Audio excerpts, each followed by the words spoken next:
Yeah, you can't do it. It's not possible anymore. I hear it all the time.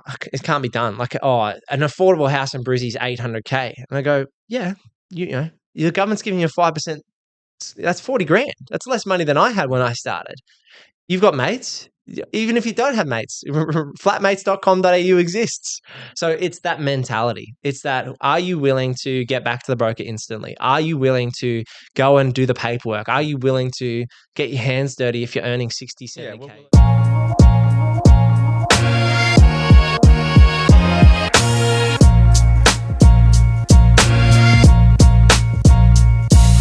So obviously, you build up a bit of a YouTube following.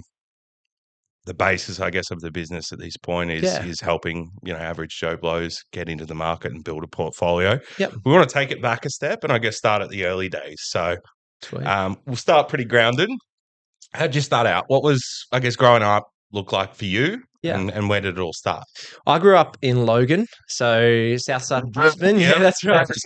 Represent. I always laugh with my Sydney clients because when I tell them I'm from Logan, they don't believe me.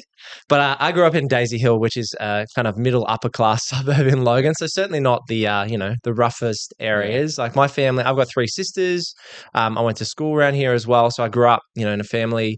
Education was important, so I worked towards becoming an accountant. So that's my trade background, if you can call it that.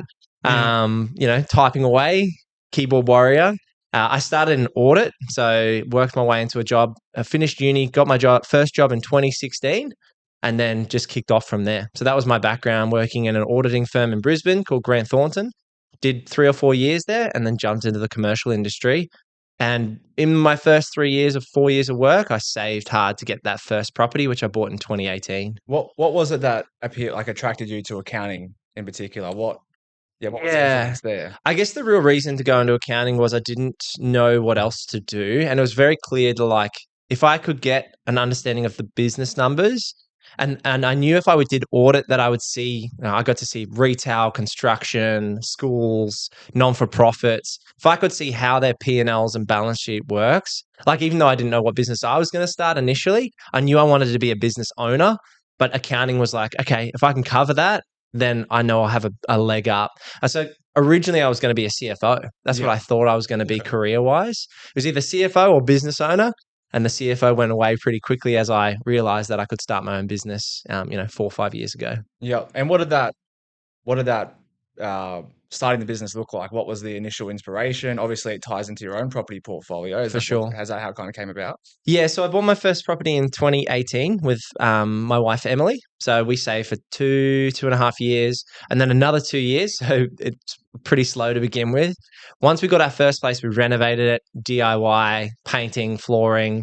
I was telling one of my managers this week that I orbital sanded the floor of the kitchen in our first place because I didn't realize that you could use a drum sander. So, making a lot of mistakes early on, but building equity. And so once we'd bought 2 or 3 properties, we bought 2 more properties in 2020. And we started helping friends a ton locally in Brisbane. And then in June 2021, the business was formalized, got our proprietary limited and really went to the market. And so about 6 months before that, the business idea, or about 12 months before we started it formally, by helping people locally, we were like, oh, there's a business here. We saw some other guys in Brisbane running a buyer's agency, and I went, oh, that's exactly what I want to do. Yeah. Because I'd bought 2 or 3 properties. And for Emily and I, we had about 2.5 mil of property. And we wanted to have our own runs on the board so I could talk about it rather than just be a hypothetical buyer's agent. I wanted to do my own work first, build my own portfolio, and then start helping people. Yeah. So that's how make the mistakes on your dime, not someone else's. Right? Yeah, and be real. I shared. I mean, my YouTube channel is called under my name, Luke Wiles. The first videos are rough as, I think I'm standing behind a dresser talking about the second property that we ever bought. And I'm like, hey, we bought our second investment and this is what we're doing. And it became a bit of a series. So just for context, obviously in the early days of that, you've built multiples off your starting base. But for the average punter out there, there's lots of conversations around affordability, the early stages of sort of working towards, I guess, building a property What's portfolio. That saving for the first what does that property look like? Actually look like? Yeah, so it's super. I say to young guys, it's difficult, but you've got to be willing to make the sacrifice.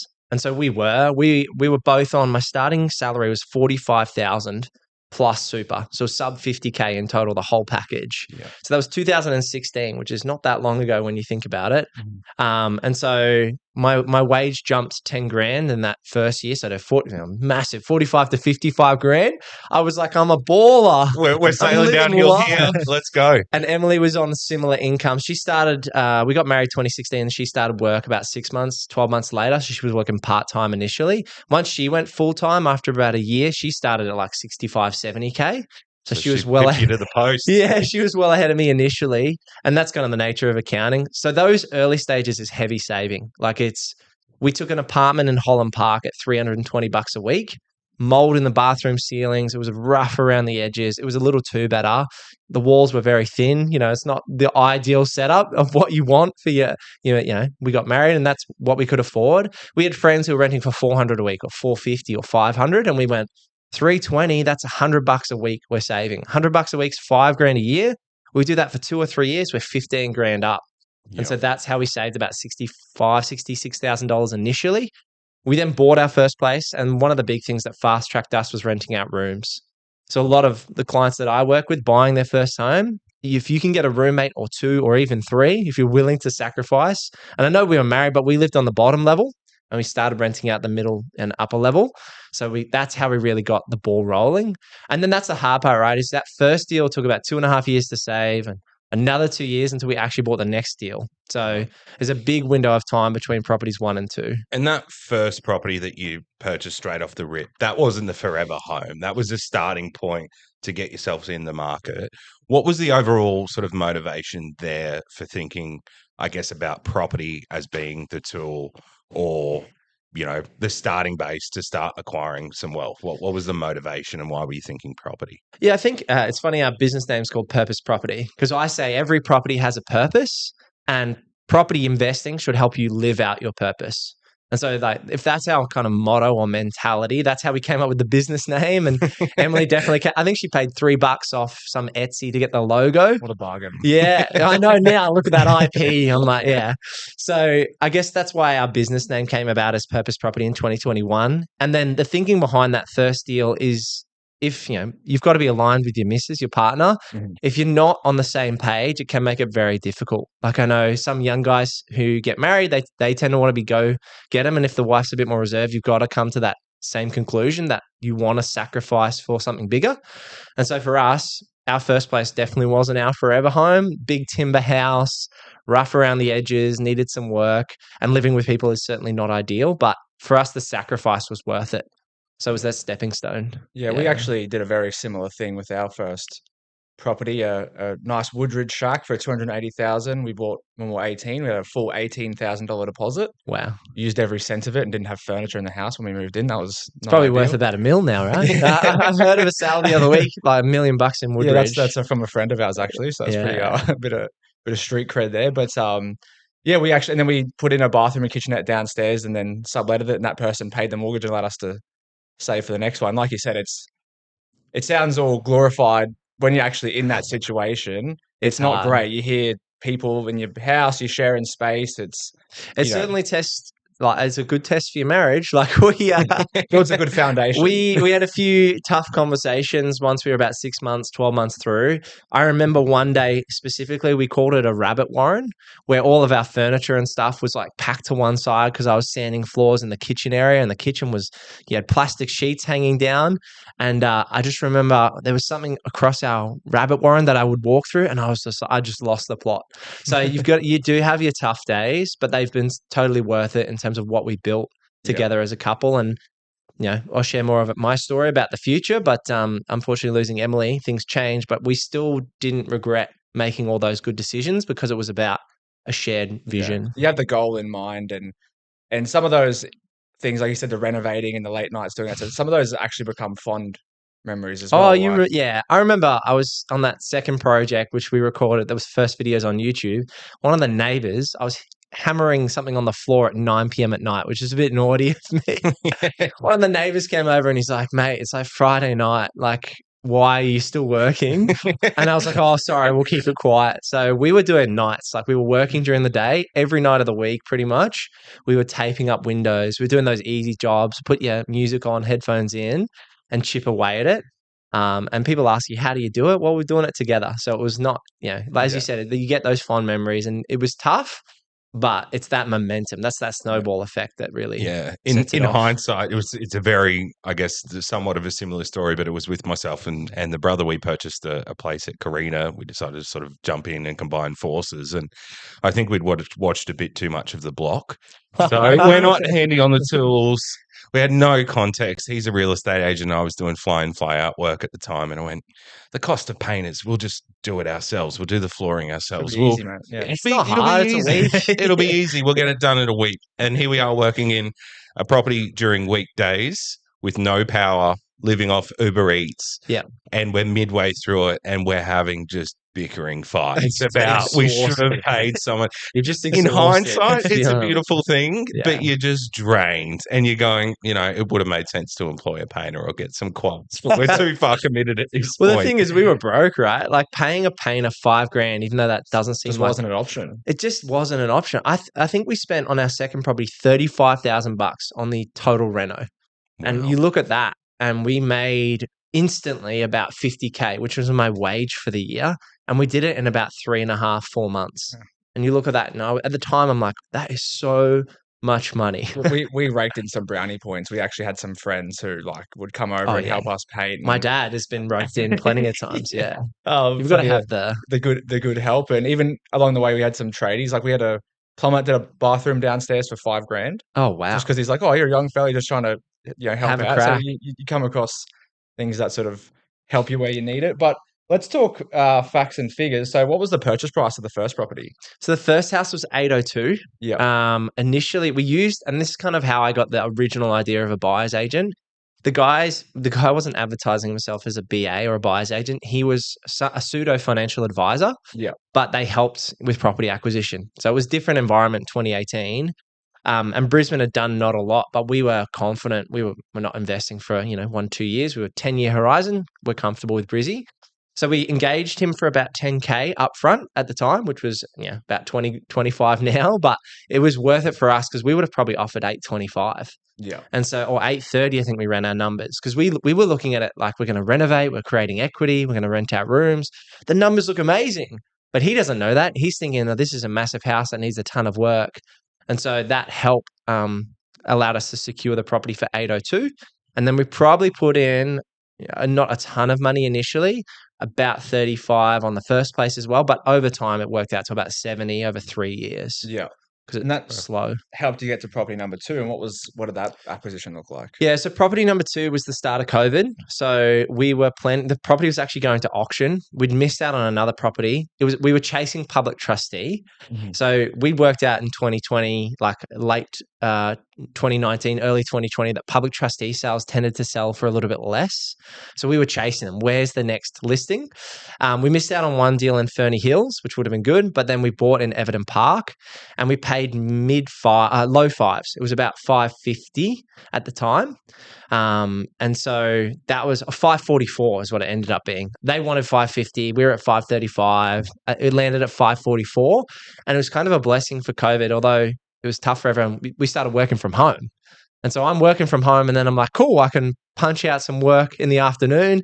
Don't have to commute. I'm saving time here. Save money on fuel. Yeah, time is money. I'm like working from the house while renovating, managing that, full-time job. And so I was working in the commercial industry as an accountant. I kind of built up a reputation. And so I had trust with my employer. I was their lead group accountant. And so that was the buy price, 802, 544, and again, spending about 30 to 40 grand on the renos. And so how was that funded out of curiosity? Because we started off with property 1. Mm-hmm. We've got you guys living in the bottom stairs of the house, obviously achieving some rent from the upstairs tenants. In between that period of property 1 and property 2, how was that effectively funded? Was it a mixture of some growth in the market and pulling equity? Like, what did that process look like? Yeah, so I think the real fast track, like I said to people, we did it the ultra fast track because we renovated and we rented out rooms. And so renovating would have added $50,000 of value. We added a kitchenette. We did a whole brand new bathroom for about 20 grand, 25 grand, with some soccer mates who were in my football team, and they definitely did us a solid. The beautiful thing about friendship. Yeah, those Johnny and those guys gutted it. Like, they ripped it back to bare bones. There was wood rot, we knew there were issues, but having tradies like that smashed out instead of me doing the bathroom was a godsend. And so with the renovation work plus the rent, we were not paying a mortgage. And so we were essentially earning money on our own home. So we were saving more, and we saved about 50% of our income. So if I was earning about 50K and Em was earning about 50, we were saving about 50 grand a year. That was kind of our savings rate. So live off one, save the entirety of the other. Plus the equity uplift, that's how we pulled out some money. So from memory, the revaluation was up about 100K. So we got about an 80 grand cash out, plus another 40, 50K we'd saved and some. And so we had about low hundreds to then go and buy that next property for 540. And that's how we put down the deposit and had the money to pay for renos. And then, as you find when you're doing that, we're probably saving 2-3 grand a month. We're spending that straight away. Money was coming in and we were renovating. It was going out straight away. Yeah. So it was fine margins. Like, our buffer was $1,500 on our worst day, which is, we wouldn't ask anyone to fly that close to the sun, but you've got to do what you've got to do. Especially to do it at that rate, right? To keep it moving quickly. And I guess that takes us into the story of the third one, because it took 2 years to save for the first one, another 2 years to get the second one, but the third one was 6 months. Because we bought the house for 544, spent 35 grand and got a valuation low sixes, which genuinely probably mid to high sixes. We actually probably got a bad bank valuation, but we'd also been able to, and more time had passed on the first property, we're able to refinance both, plus a little bit of savings. That's how we bought our third place. Right. So written between the lines, it's effectively working on a shoestring budget, saving as much cash as you can. Over 50% and getting aggressive for sure. early. Yeah. Now, we get it quite often, I guess, as mortgage brokers, where people come to us and they're going, we want to buy our first place. How do we set up the goalposts to effectively get into the market? Should we buy an investment? Do we go growth versus like a growth or an uptick play versus, I guess, the cash flow? What's your thoughts there? Are you thinking growth first, cash flow second? How does that sort of tie in? If I'm on the end of the market today, what are we thinking? Different market, but we can talk about it. I mean, the philosophy in our business for all of our clients and the buyer's agency is growth first, cash flow second, but it's so customized to your situation. Like, if you're earning, we've got some surgeons who are on hundreds of thousands, 300,000, 500. I've got a doctor that's earning millions, and you go, wow, okay, that's different to Luke and Emily earning 50 to 60K and then paying a BA for their first place. So it comes down to horses for courses. You got to get the right person into the right property. The mentality should generally be growth first, because you need to make net worth to refinance equity and build the asset base. So if I was starting again and buying in today's market, you've got to have strong savings. You've got to get the deposits. There's no two ways around, unless you're getting a mum and dad gift or money's coming from an inheritance or something like that. You got to sell the BMW. I've got a client, Sam, that just sold his BMW 18 months ago, and he's made hundreds of thousands from that decision. And so you buy what you can afford. And generally that first property is not going to be your dream home. So I would take the investment mentality. Even if you're going to use the 5% deposits and the schemes, generally you're looking at 12 months and then you're reevaluating whether you move out or whether you stay in that place. Yeah, it's an important thing to know, because there's so much circulating in socials. Just buy 10 apartments, 10 exit, you'll be a squillionaire in 2 months. You can buy a unit block out the gate. It's easy. The reality is make 200 grand in a day. It doesn't happen that way. The reality is it's hard work, it's dedication, it's sacrifices, doing that over a period of time to effectively provide you options and flexibility. Yeah, for sure. So going back to the third property, so with each acquisition, were you then moving into that property and relocating yourself and Emily with the purchases, or were you staying put? Yeah, so the first property was our own home. Yeah. We didn't get stamp duty concessions because it was about 100K over the caps at the time. We did get the first home super saver scheme. So we saved like $5 grand each on tax, and we were like, that's so much money. It's totally worth it. I think we were one of the first people to withdraw out, and I'm calling the ATO being like, give me my money. And they're like, we don't know how to administer this. So like once we sorted that first property, it was our own home on paper, and in reality, we lived there. We bought Everton Park, which was the second deal, and that was a straight investment. Yeah. And the thinking behind that was it was going to rent for a little bit less. So negative gearing was going to be a bit of a benefit. And we wanted to leverage it to continue growing. So the third one was originally planned to be an investment. But once we found the deal, because, you're looking, you're searching. Once we found the deal, Emily, my wife, was pretty keen to make that our own home.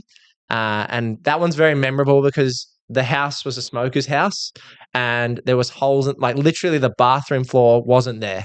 So they had like a tape over the bathroom door and there was just an entire hole in the floor. Wow. Open plan living. Open plan, Nice, open plan airy, spacious bathroom. Queenslander renovator's that's the dream. real estate.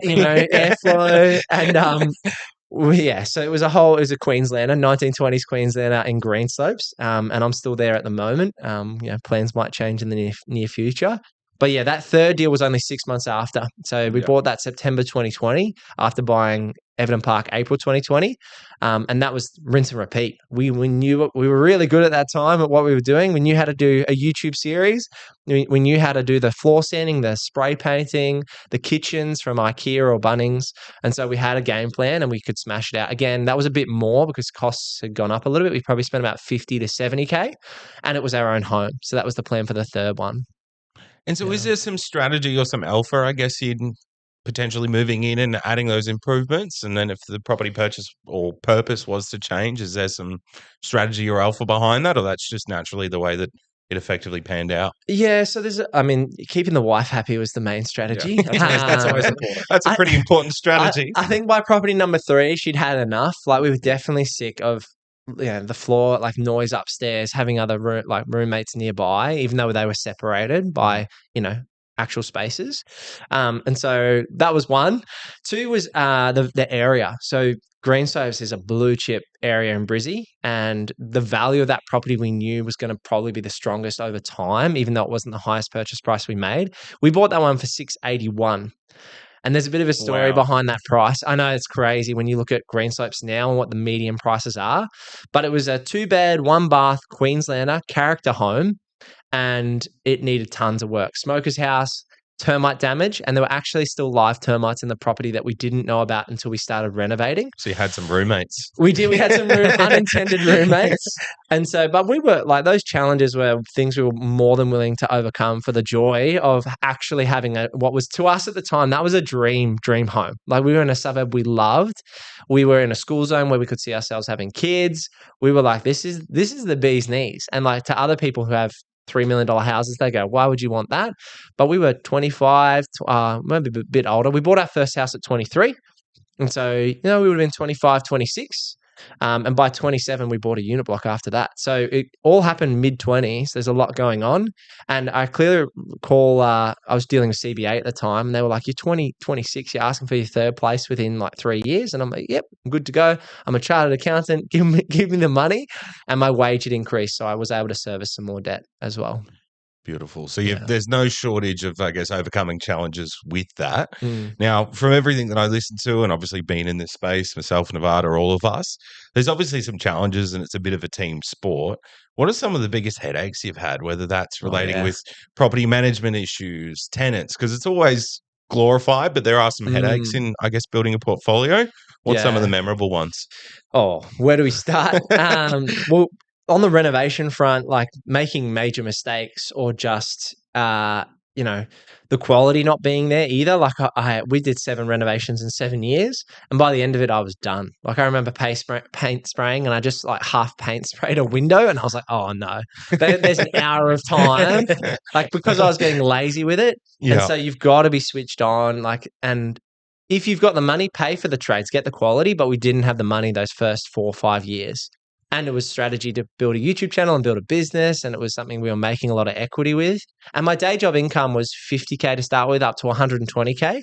And so, if you're making 50 grand on a reno, that's a lot of money relative to your wage. So that was a big one is the renovations, just making mistakes. It's going to happen if you try renovating.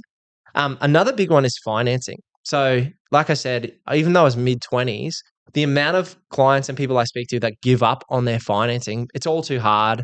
The bank said no. The amount of times the bank was like, "Oh, you sure you buy your third place?" And I was like, "Yep, give me a pre-approval, max me out on the pre-approval." So that was something else that we did. We almost bought every time at our limit. So I think our limit on our first deal was 850, 900K, and we bought for 802. So we were buying at the top of our borrowing power. The next limit was like 650 and we bought for 540. The next limit was like 800 and we bought for 680. So we were pushing our financing limits every time because we knew if we could cash flow it, and that was, renting out rooms and making sure that the numbers stacked up. And so I clearly remember the fourth deal, which was our biggest to date. We bought a unit block for 1.4 mil. And, that was a scary deal for me at the time. It's December 2021. I've been running the buyer's agency, 6 months at that point. Still transitioning out of my job. So I was working corporate. So I continued to work corporate in a financial controller position. And the financier of that property was like, "Oh, you've changed. There's too many rentals on it." And so they were trying to crash me, but I had an unconditional contract and I put $140,000 cash deposit down. So that's probably the most harrowing scenario I've ever been in. And it was worth the risk, but it was a lot of, thankfully, we were able to come to a solution with that lender. So the lender, I'm happy to chat exactly specifics. So the deal was 1.4 mil. I put down a 10% deposit. It was an auction contract in New South Wales. We bought in Coffs Harbour. Yeah, so you're committed. 27 years old, and I chatted to CBA and they said, "Oh, we'll only give you 900 grand." So that's not going to get me there. I'd gone to Pepper Money. They give me a pre-approval of $2 million. So huge price disparity on the pre-approval. I bought the deal at auction with that pre-approval in place, but then they moved the goalposts, which lenders are, they're entitled to do. And they said, "Oh, we don't like the security. Like there's one too many rentals." It was 5 spaces. And they were like, "Oh, we would want 4. In the end, got through to full credit managers, got a 60-day settlement extension over the Christmas period. Wow. And thankfully, the seller was a selling agent. She was the owner of PRD Coffs Harbour, literally the owner. And she could see we were a young couple. I was 27, Em was 26. She could see the YouTube channel. She could see I was running a buyer's agency. So all of that credibility helped get us across the line. So for context, at that stage, without some sort of negotiation in the middle, you're effectively at risk of losing your deposit. 140 grand at risk. That's right. Yeah. So that's probably the most risky scenario I've ever been in. And Nevada knows this. You know this, Bart. I'm a guy that likes to push the limits. And you don't build a $9-10 million portfolio by 30 unless you push the limits. Like you genuinely have to be a trailblazer. But I say to all our mum and dad clients, you don't need 5-10 mil of property. You probably need 1.5 to 3 mil, and that's going to be 2 to 4 houses. Yeah, everyone has a different risk profile. Everyone, you'll probably have that level of property and debt and sleep comfortably at night. There's people out there that they wouldn't be able to handle it. So it's different courses for different horses. But where have you built? So obviously the Coffs Harbour one, you've had some risk there. That's property number 4. Mm-hmm. Where are you at today? What's the property portfolio look like today? What's the value? And what do the numbers look like? So from there, we had a bit of a break. So we did a flip project in Aspley in 2023. I wish I'd kept that. That'd be up 500 grand. That'd be doing well. Yeah. Hindsight investing is one of those things. Yeah. I mean, the thought process with doing a flip was we had renovation skills. We had content creation on YouTube for client, building up client bases, and I could sell the property myself. So we were like, easy money. So that didn't stay in the portfolio. But since then, in 2024, bought 2 more deals. So one in Logan and one in Moreton Bay. And then bought another 2 deals this year, both in Ipswich. So total headcount of property is 6, spread 6 across Queensland and then the unit block in Coffs Harbour. And so we ended up selling Everton Park. So that's now dropped out of that portfolio. And so you've got in Brisbane City Council, Kelvin Grove, Greenslopes, Bray Park in Moreton Bay, Shayla Park in Logan, and then 2 in Bundamba and Ipswich, and then the unit block in Coffs Harbour. So total value of the portfolio, depending on the day, about $10 million on sales appraisals. And probably you boys have seen the bank appraisals, 9 to 9.5, depending on, I'm sure it's closer to 9.5. I'd have to check. It's around the mid-9s, I think, on bank valuations. But I reckon if I was selling the property portfolio today, pretty comfortable that we'd get low, 7 figures, which is pretty crazy. 8 figures. That's hectic. 10 million. So we hit, Sounds good. Yeah, it sounds good. Sounds ring to it, that's for sure. And LVRs at the moment sitting around 60%. Because everyone asks, that's what I want to see if I'm watching a podcast like this. Yeah. Tell me where the LVR is. About 60%. Going to increase with a bit of cash outlay at the moment to do some builds, but we can talk about more of that. But yeah, that's the kind of 6 properties plus the unit block. And that's obviously a fantastic achievement, particularly, for the age and length of time you've been doing it. Say it like I'm older than you. I'm not, but You got time, mate. but with all that, what's the end goal in mind? Like, what's the purpose of The purpose, yeah. I guess originally we set a goal of about 3.5 mil, and we hit that way faster than anticipated. And around that point, we got to around 3.5, and we were like, okay, let's start the buyer's agency. And so that was the original goal. And then, well, you just keep going, right? You go, we've got the knowledge and skill set. We grew to 5 mil with the unit block. And then from there, with the 2 deals last year, that took us to about 7.5, and then 9.5 with the latest deals. And then market growth has kind of shot things up. So the mentality from here is transition from growth to cash flow. But because I'm 31 to date myself, I'm 31 years old, I don't really need the cash flow in depth right now. And so it's just about being strategic with that transition. I also don't want to have to rely on the business. And so that's a great thing for our clients. They know that I'm secure with my portfolio and that that's going to provide me income if I needed it. Don't have commission breath. That's right. And so a lot of clients come to me. I'm a chartered accountant, Brisbane specific buyer's agent, and I don't have that pressure sales mentality. And so that means our business has been super successful because people go, oh, we want to work with you because you're not pushing us into deals. You're just giving us honesty. Like that's my mentality is I just want to do the best for the client regardless of whether I get paid or not. So even if clients if they come to me and they've got 6 houses in Brizzy, I'm going, buy in Melbourne, buy in Tasmania. And so those are the locations I'll probably look to buy. I'm talking about doing a loan port with you guys early next year. So maybe sell one of the inner city properties, maybe get around 1.8 sale price and probably keep some cash to go towards some developments and then buy something for about 1.3 to 1.5. I'm also looking to transition to commercial. So we may do that in the buyer's agency in the years to come, start helping more clients in the commercial space. But again, I want to get my own runs on the board, buy a couple of deals in that space. And so that's the plan from here is I could sell, if you've got lots of options, right? I could sell one a year and do it that way. Or I could, buy equity refinance and buy commercials to really cash flow boost. And I like what one of the things you say is you purchase property to give you more choices in the future, more options for yourself and your family.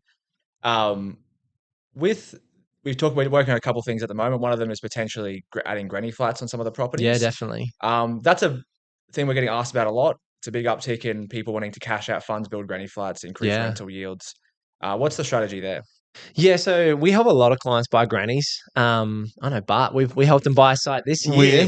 We bought one a couple months back, and with the changes to the scheme, I'm pretty proud about what we bought. The bank valuations are looking good. And land value is an amazing thing. So one of the beauties of the granny flat or a secondary dwelling strategy is that you buy land. And so you tend to get a lower yield, which is great for growth. And then end game a portfolio or maybe some development strategy, you can increase cash flow and create some equity. And so a big thing we're helping clients at the moment is strata titled sites where you can sell off the rear dwellings. I'm doing something, and I'm pretty public with this on YouTube. I'm doing something that's a bit unique. So I'm building bigger granny flats as granny flats. So they are legally secondary dwellings with the view that I'll subdivide or strata them in 4 or 5 years' time. Now, I could strata them now, but the problem with that is it'll have higher holding costs and I would create more equity, but is it going to give me the cash flow during that holding phase? So there's strategy behind all of this, but the key thing with granny flats is it allows you to hold. And so I'm doing the same thing. I'm equity refinancing with Cube. I'm pulling out about, at the moment, I've got about, say, 750 of cash ballpark for projects with an end value to spend about $1 million, but I've got time to get the rest of that money. And so when I sell my property, one of my properties early next year, I'll then have more than enough cash to do the projects. And the idea is that when you build a granny flat or a secondary dwelling, you get over a 10% gross yield. So if the build cost is about $250, you want to get about $500 a week for the granny. So kind of rough numbers if you're working off. And I did a granny flat already this year, which was not super successful, but still the numbers look okay. And I've learned from that, and I'm applying that to the 3 more builds I'm doing. And is what allows that strategy to work the council rules, and then also the affordability situation that Australians are in at the moment? Is it a combination of those things which are really making the granny flat strategy more appealing? Yeah, so the big thing with the grannies is that they rent really, really well because they're typically either a 2-bed, 1-bath, or in the cases I'm building, 3-bed, 2-bath, and 2 4-bed, 2-bath homes. And you know what the demand is like in suburban areas that are established. So take the Ipswich examples, which are bigger ones. They're 4-bed, 2-bath, and that area they're going to rent for about 6 to 650. My end bill cost is about 350. Now I'm happy to spend a bit more money because these sites are going to be separated. But then you look at Bray Park, where I did a granny flat there, and that's a 1-bed, 1-bath, and I paid too much. I paid about 50 grand too much because my wife was sick with cancer and that project fell apart a little bit. But the reality is, even with about a 200, 210K spend on that, it rents for $395 a week. And so there's super high demand for those self-contained spaces. And so you need to obviously meet frontage requirements, block size requirements. They talk about GFA, which is gross floor area. You need to tick all those boxes. And so as a buyer's agent, we work with a town planner, have a chat with the town planner, tick your boxes in your due diligence. Otherwise, if you buy a site and you can't do what you want to do, that's going to hurt you. But that's really the strategy behind the granny flats, is a bit more of an end game.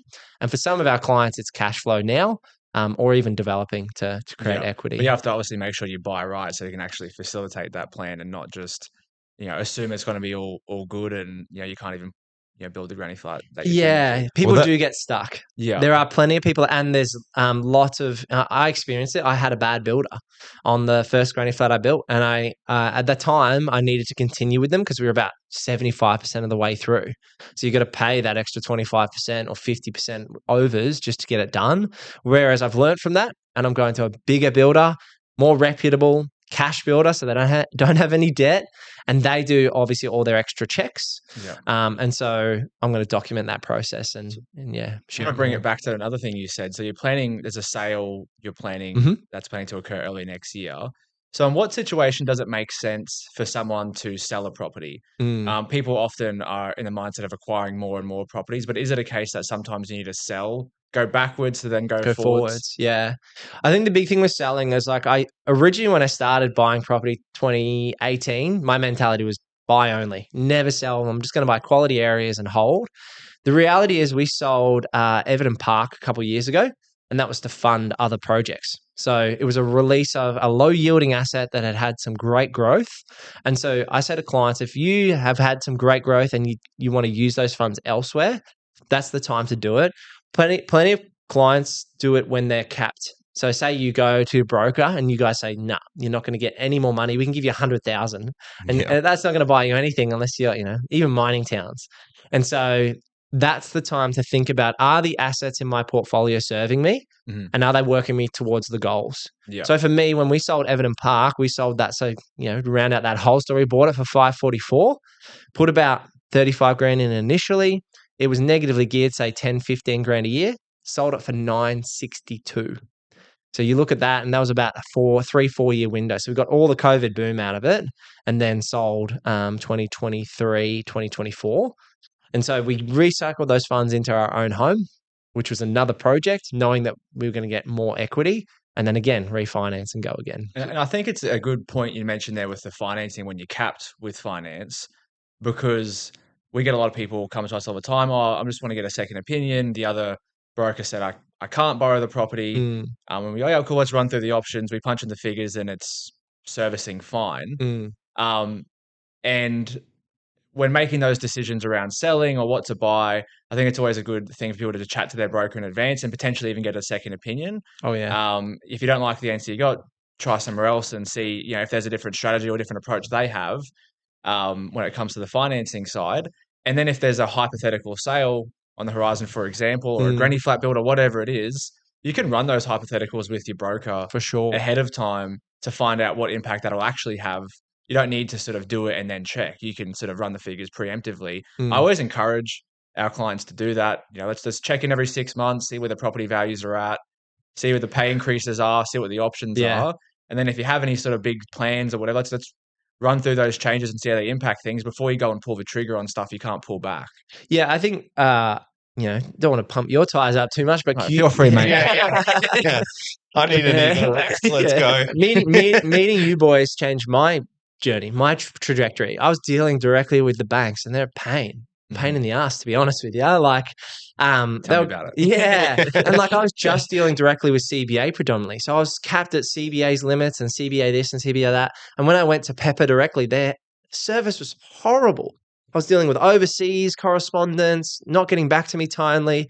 So, Bart reached out to me through YouTube channels, and then we had a catch up. I think that was 2023, 2024. That's where to go back. Time just absolutely flies. It's been a couple of years now, and so we had that Flip Project 2023. We all met, and I was exploring broking and all those things, and wanting to find a good strategic partner. And that really took me from 5 to 10 million. Like, working with you guys has changed that trajectory. Now, who's to say I wouldn't have, I'm a go-getter. You got to find, there are people out there, and I say this, there are good brokers, there are good buyer's agents. Find one that's going to help you along that journey and give you that scenario analysis and planning. Yeah, and I use the analogy, it's just like specialists in medicine. There's your GPs, your generalists who have an idea of all the different sort of lending that's out there and sort of dabble in a little bit in all of them. And then there's your specialists who focus in primarily one category and get really good at it. Yeah.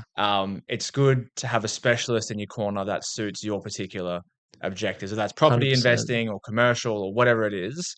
Having that specialist is definitely a good thing. And like you said, the amount of clients that go, it's too hard, like the paperwork. I'm like, you need to sign these docs. I'm like, this. I send my docs back instantly. I'm like, how quickly can I get them back to my broker? I know that Daly and Chrissy, some of your staff members, they'll send me an email, and within 15 minutes, they've got all the docs signed, all the paperwork back. I'm like, my broker should not be waiting on me. It makes it a dream. Yeah, I'm just that inclined. Yeah, and it makes it easy. Like, so when you do have those days where you go, "Hey mate, I've signed an unconditional contract," and then the next day you call me and go, "Hey mate, I've signed another unconditional contract." Let's talk about that. We have some confidence in knowing that it's a collaboration here. We can work together.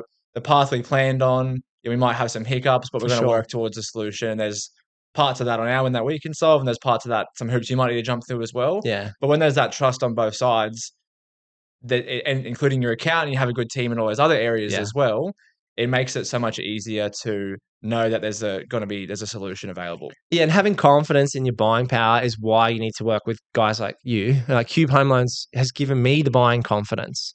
And so, like you said, this year I bought 2 deals, unconditional contracts. You guys probably saved $25K a buy because I was able to offer so aggressively. And so you've got to have that confidence. And it gives you a big edge. Like, it gives me a big edge knowing that I've got plan A with you, plan B and plan C.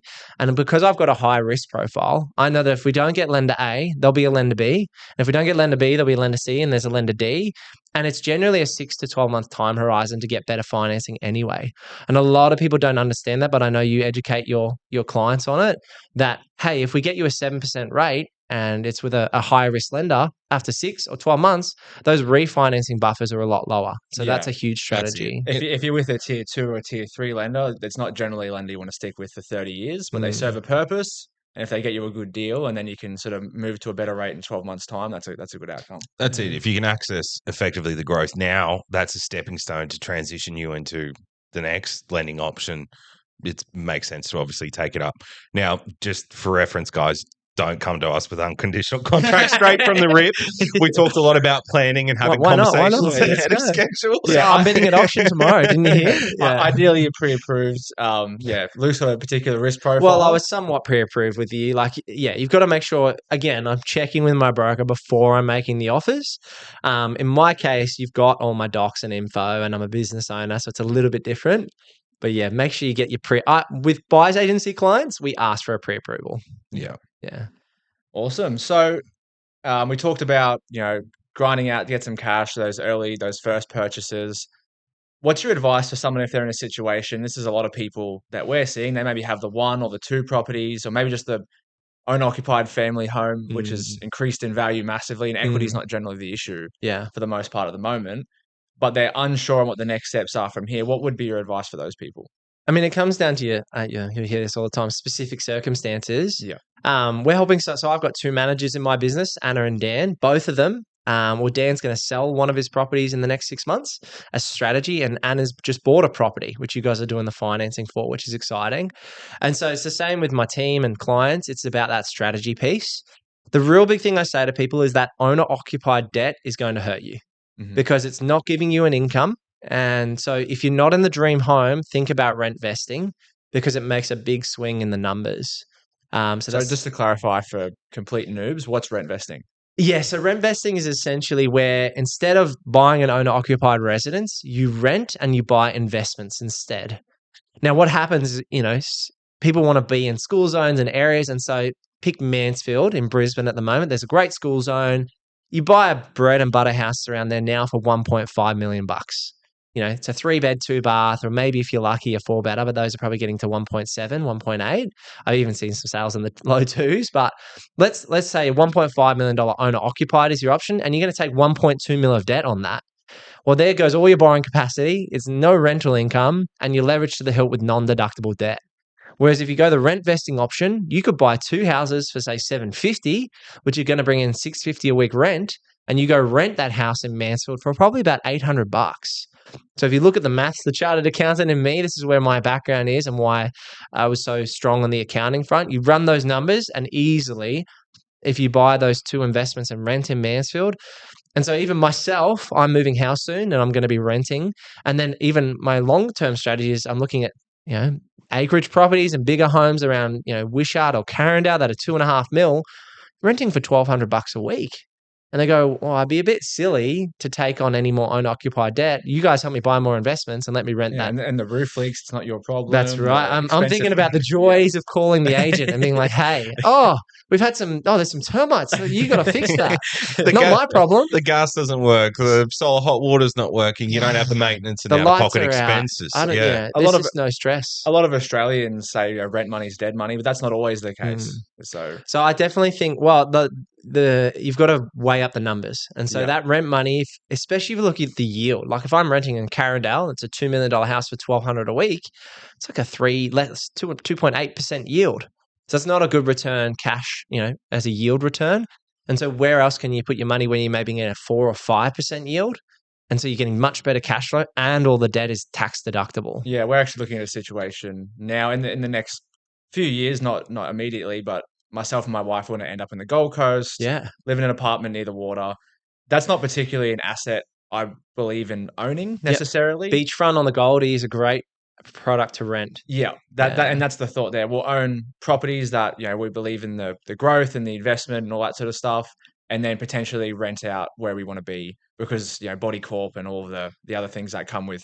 They're just, they may grow, but the problem is supply with the apartments. So Gold Coast beachfront's great, but Gold Coast, like Tommy Tate down there loves his high rises. Yeah. I think he was in a scandal recently about buying some land. And so anyway, we'll go into that today on the podcast, but there's high rise after high rise and they're going to continue to do it. Makes sense. It's good for demand. Even I love Coolangatta. Was my dream spot to potentially retire.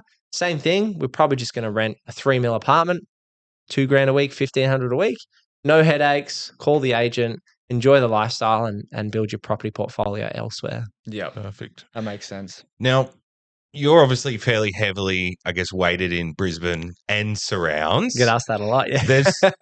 I know we've had the conversation about potentially diversifying a stage of the portfolio that we're at now. There's a whole heap of conversations and debacles relating to the Olympics and what that means for Brisbane. Yeah. Looking that far out, what is your long-term prospects on the Brisbane market? How does that impact it? Has it already been priced in? What's your long-term view? Obviously, you're in the market. What's your thoughts? Yeah, well, I get asked every day of the week, where are Brisbane prices going? How quickly are they going to grow? This recent 5% deposit scheme set the market alight. But again, that's short-term looking. I'm a mid to long-term investor. So when I buy in Brizzy, I'm buying for 5 years minimum, but ideally my magic number is 7. And so that first property I'm about to sell is about 7.5, 8 years now, which is exciting. So I'm going to recycle that one. I've got 8 mil in Brisbane in property in residential houses, and then the unit block worth about 2 mil in Coffs Harbour. And so people go, oh, you're pretty heavy. Yeah, I'm a Brisbane buyer's agent. I'm a local and I have that edge as well. And so the view for anyone buying in Brisbane is where do you think prices are going to be in 2030? We're sitting in 2025, 5 years from now. Do you think that the Ipswich area is going to have $800K $1 million houses? I would say I'm pretty confident that the basic houses were going to be like Sydney. You look at West Sydney, you buy a Western Sydney house for 1.5 mil, and they think that's normal. Up here, oh no, it's always been cheap. Whereas I think with the infrastructure, and that's the big thing, the Olympics is a cherry on top of the cake. The real thing driving the growth is the interstate migration, the headcount. It's the billions of dollars that they're spending. You know, we've had the Star Casino come in, the casino. It's not, I have to go there. I haven't even been there. They've got the casino. They've got the road infrastructure, the tunnels, the Cross River Rail, the metro line. So it's all that infrastructure plus jobs plus headcount that's going to drive demand. And we only buy established. So all of my 6 houses are all established areas. I'm looking, even my Ipswich deals I bought along the train line. Flood-free train line, I'm looking at that land value first. And so I will diversify because I'd be a bit silly not to. But for people who are getting into the market, there's nothing stopping you buying 3 houses in Brisbane right now.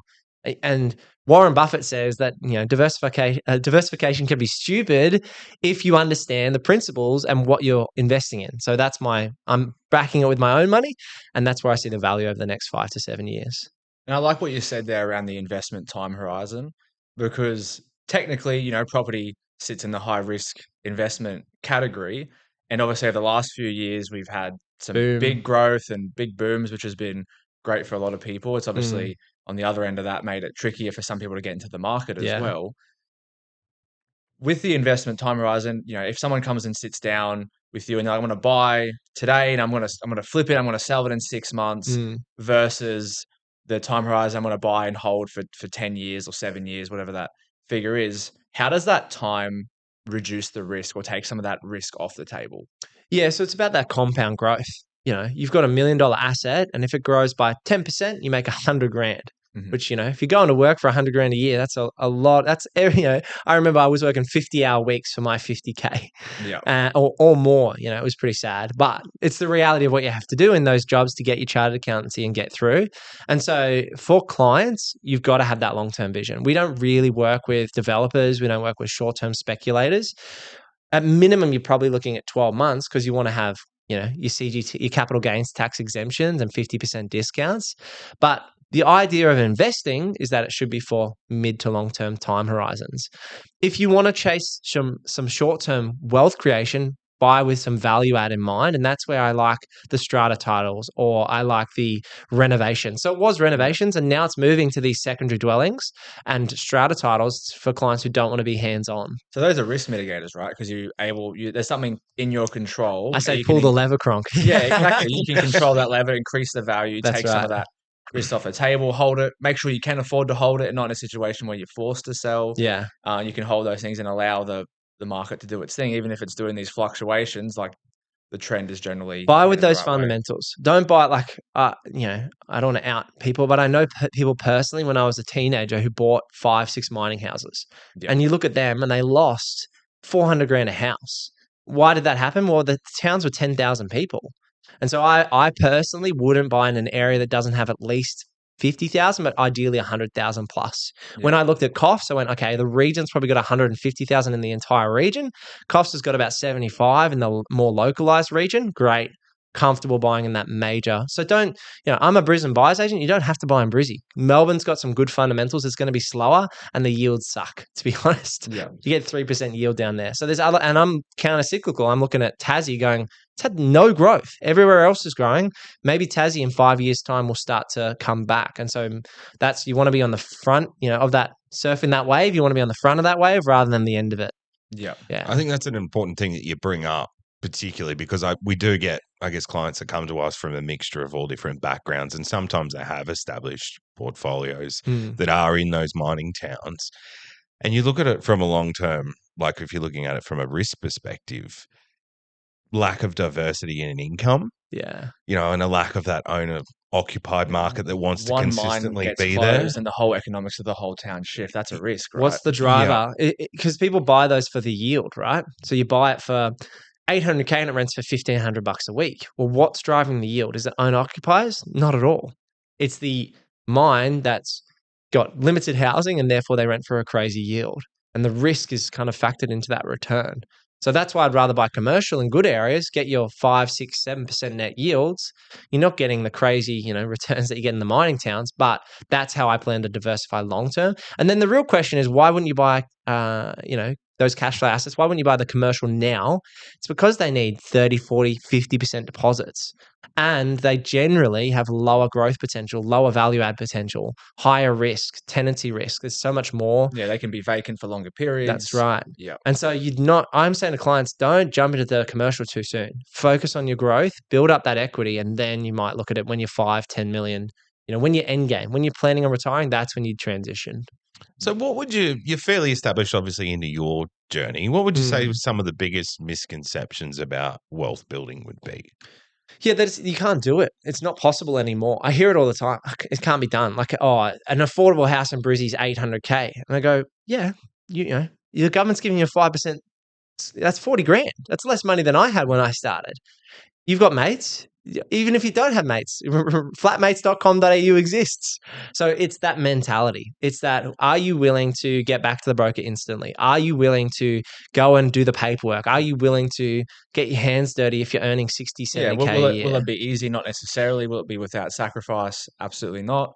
But is it possible? For sure. I mean, we have, it's a mutual client of ours. I won't shout out his name, but he's a client. You might want to shout out.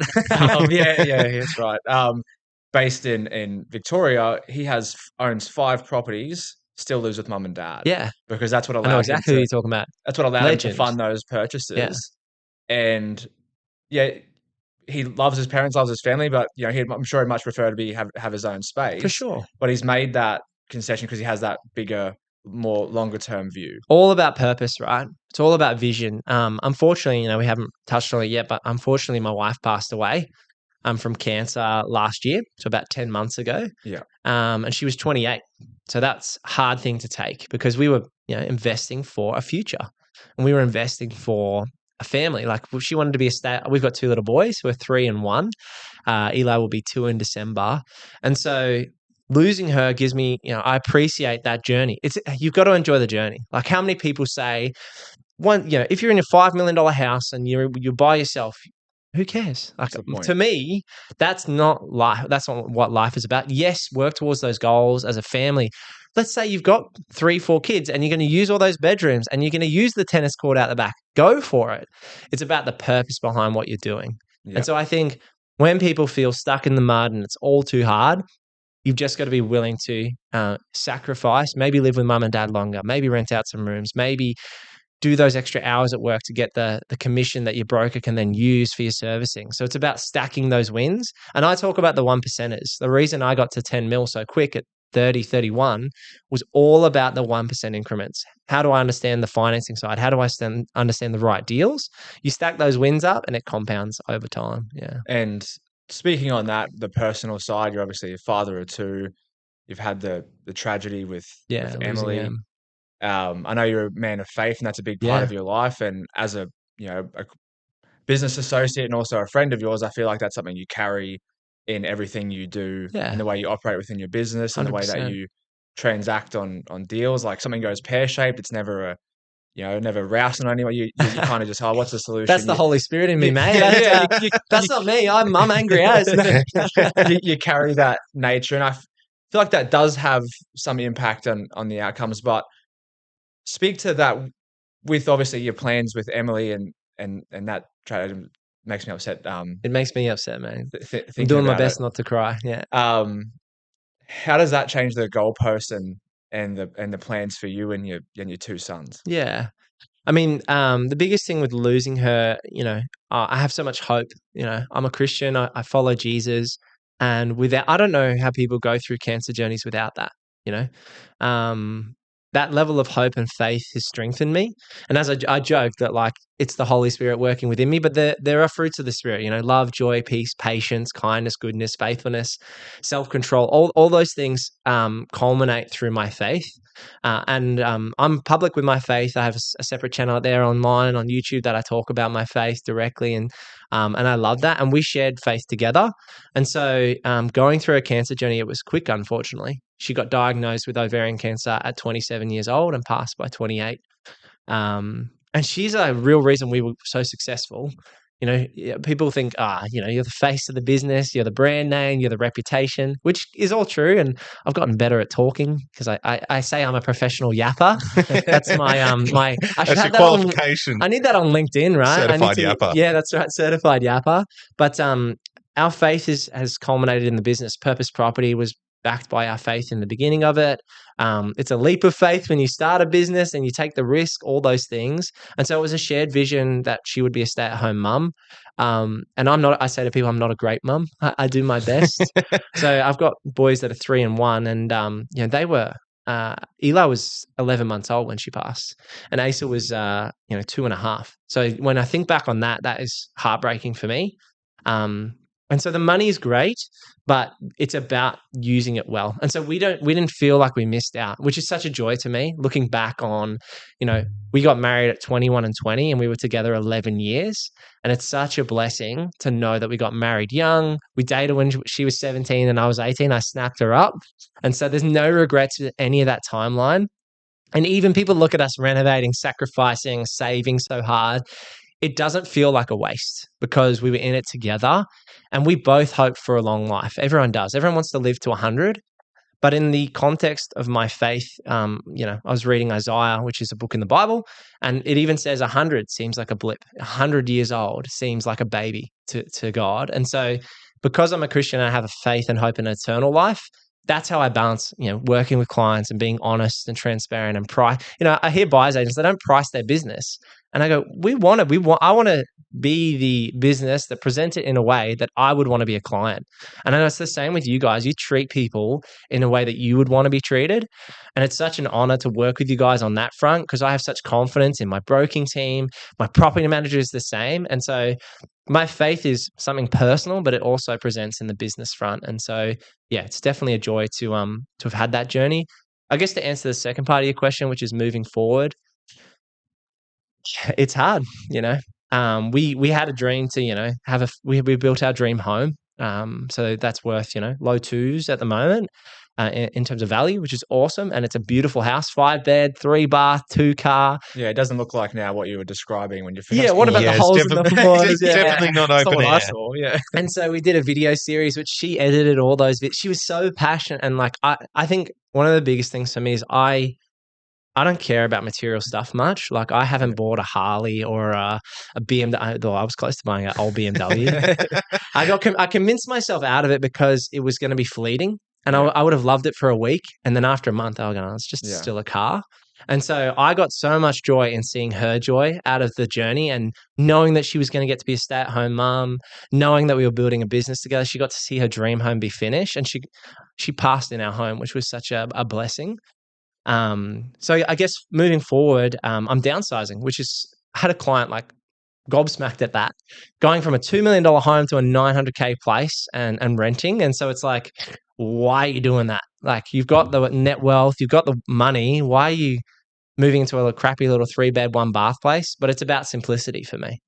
And so I guess if I repartnered in the future, which I'm, that's we'll talk about that next year, but it's a journey, right? I'm not there yet, and that I got so much joy out of seeing Em's joy, and so I guess that's what I'd hope for in the future.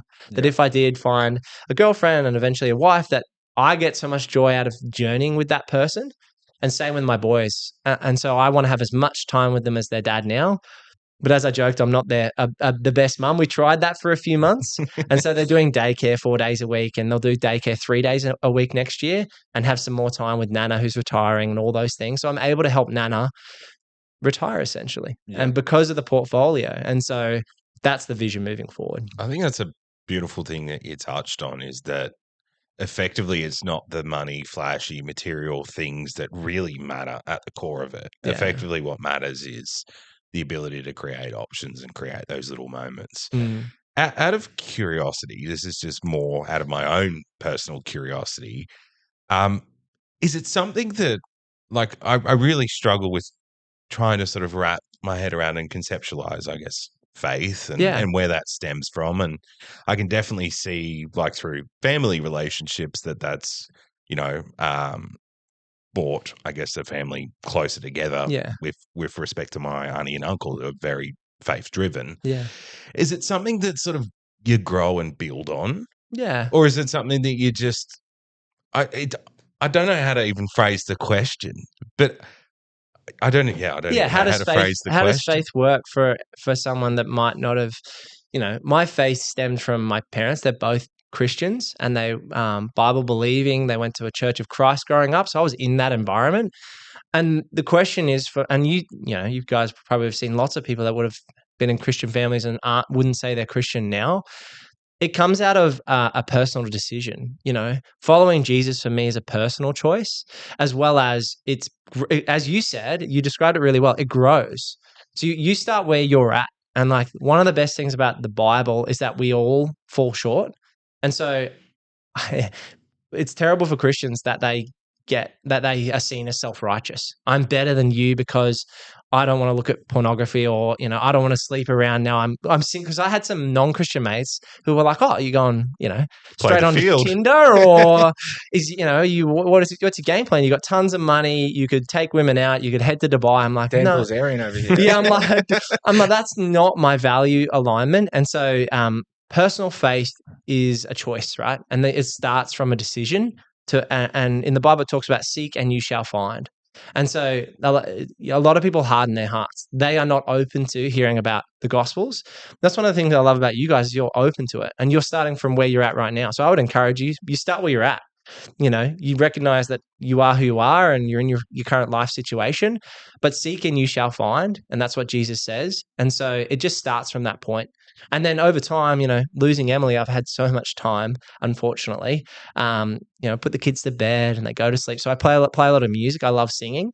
And in the Bible talks about singing and how much joy there is. And now you might not be a great singer. Yeah, I don't know. I'll have to give hear it a crack. Hear your chops. Private. Yeah, I've seen your Instagram reels. I think you're a little bit better than me. I think, and everyone has their own beliefs and flaws in that. But in society, a lot of this has been lost, and there is a lot of people sort of looking for purpose and meaning.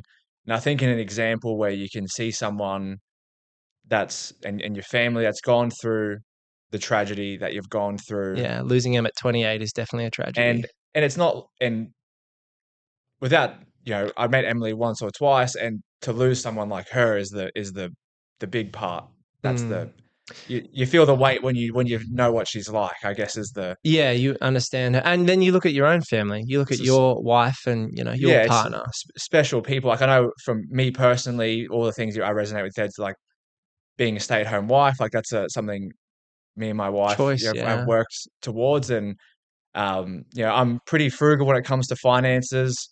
It comes to my daughter doing something she loves, which is dancing. And my brain doesn't make any sense when it comes to finances, but she absolutely loves it. So I'm all for it. Yeah. And I resonate with you a lot of ways in that regard. And I picture myself in that position to see you not crumble and still remain a good person and still being a good dad and doing all these things that you're doing.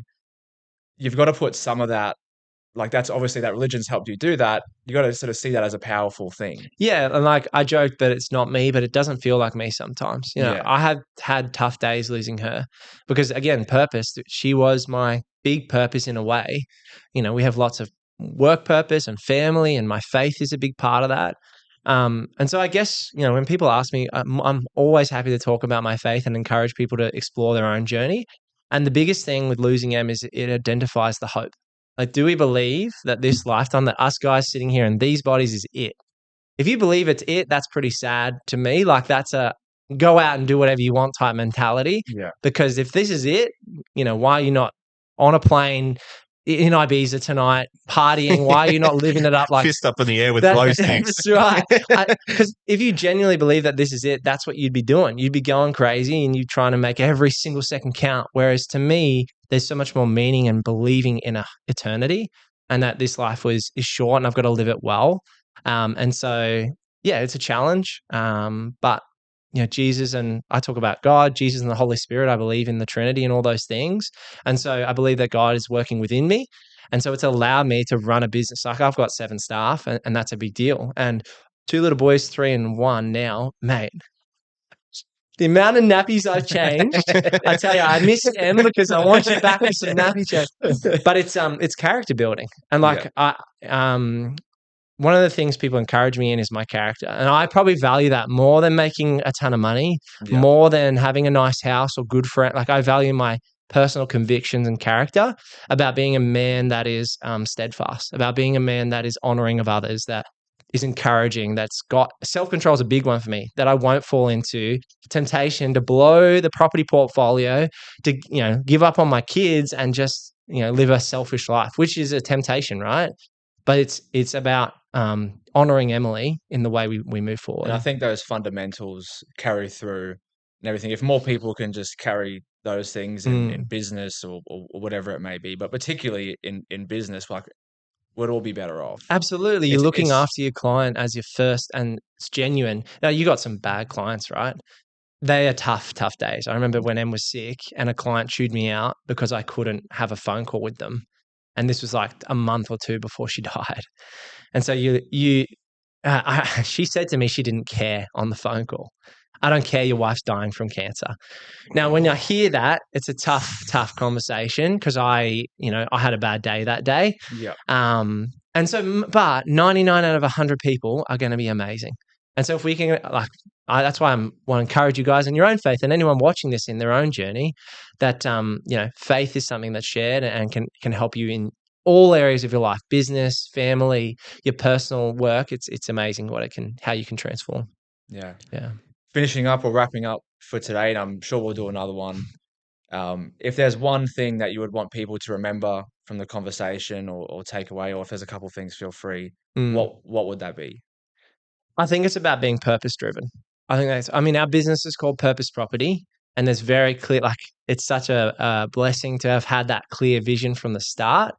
And I say to people, if you we joked with a mate recently, he wants to turbo his car, and it's like $5,000, and he's going to get so much joy out of turboing his car. I wouldn't want to turbo my car. I don't care. I couldn't care less. But the amount of joy that this guy's going to get out of turboing his car is worth that $5,000. Yeah. Or go for it. And so if you want to spend your money, you want to spend 90% of your income, not really save a bunch, not really give a bunch away, and you're loving it, and you do your thing. For me, it's about those convictions of be purpose driven in what you're doing. You got to have vision around what you're doing, and that's going to make everything so much easier. Why am I still working? Because I enjoy it. I love helping people. I'm growing a business. We joked about my serviceability as well. It's helping me service a portfolio, and I've got vision, maybe go to 15 mil or 20 mil. Why stop? Because I'm enjoying it. When I don't enjoy it, I'm talking to people about 20, 30, I may step back in the business from I don't believe you. Yeah. No one believes you. I've got 7 unconditional contracts. I guess that's the biggest thing for people is that, you've got to have that clear vision. And if you're in a couple, you've got to work on that together. And so that's what I like people to take away. I like that your purpose it's holistic. It's not just let's get this business cranking. That's all it's all about. It's a holistic purpose. It's about your 2 boys, it's about your family, it's about your faith, the business, the poor. It's all. Gotta have the home all gym the things as well. that matter. Yeah, the home. Gotta get those things. How big are the bikes? and it's different for everyone. Yeah. But look at your life, and you're a living proof of that. Have a vision, and you can create it. Yeah, or some version of it. At least. And even losing Emily, I still have such clarity, and I still have such joy. People, it'd be easy to get down in the doldrums, but I have so much. I'm so thankful. That's the way I would describe it. I'm so thankful for 11 years with her. I'm so thankful for 8.5 years being married. And so you've got to be that gratitude just rings out in everything that you should be doing. So that's why I'm so excited for the future, working with you guys, growing the businesses. In my spare time, I look at acreage houses at the moment for fun. You need to stop. I need to stop. I've got the bug. I'm looking at commercial property. So it's you get joy out of all those things, and it's about taking people along for the journey. Yeah, keep it lighthearted, keep it fun. I think that wraps it up beautifully. Work out what you want to have in your cup and then fill it with that. Yeah. Really appreciate you coming in today and sharing your thoughts. Awesome, Beautiful. Awesome, guys. Thanks for having the chat.